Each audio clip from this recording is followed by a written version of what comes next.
আশিকে রাসূল যিনি কোরআন শরীফ পড়তে জানেন না। এটা কোন ধরনের আশিকে রাসূল যিনি নামাজ পড়েন না।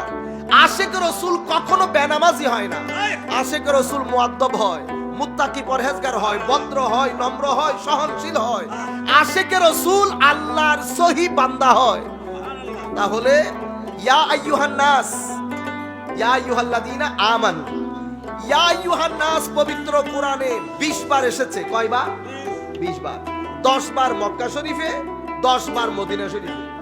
ইয়া আইয়ুহান নাস বলে যখন আল্লাহ সম্বোধন করে, আল্লাহ আমাদেরকে আল্লাহতে বিশ্বাস, পরকালে বিশ্বাস, নবীতে বিশ্বাস, আল্লাহর অস্তিত্ব, আসমান জমিনের সৃষ্টি, আল্লাহর গ্রেটনেস, এই বিষয়গুলো আল্লাহ তুলে ধরে ইয়া আইয়ুহান নাস যখন বলবে। যেমন ইয়া আইয়ুহান নাস উবুদু রাব্বাকুমুল্লাযী খালাকাকুম